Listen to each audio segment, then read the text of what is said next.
আজকে আমি ডিম রান্না করবো, মানে ডিমের তরকারি রান্না করা হবে। হ্যাঁ, এখন 1:38 বাজে।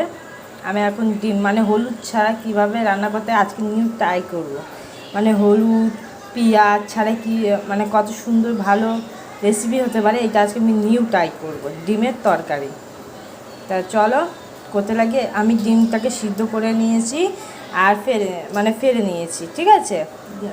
এবার গরম তেল করতে দিয়েছি, এবার ডিম ছেড়ে দেবো গরম তেলে, মানে একটু লাল লাল করে ভেজে নিচ্ছি, এরপর তুলে নেবো। এতে আমি লঙ্কার গুঁড়ো দিয়েছি, গরম মশলা দিয়েছি, আর জিরের গুঁড়ো দিয়েছি, আর নুন দিয়েছি। এটা একটু ফোটাবো 5 কি 10 মিনিটের মতন। একটু মাখো মাখো টাইপের হয়ে গেছে, ডিমটা আমি ছেড়ে দেবো।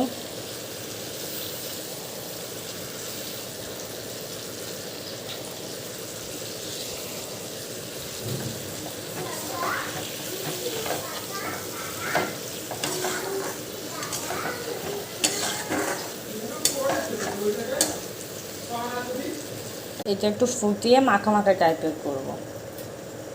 এটা একটু কষবে, তারপর নামিয়ে দেওয়া হবে। এটা হলো পুরো ফাইনাল লুক, মানে ডিমের ঝোল। জানি না কেমন খেতে হবে।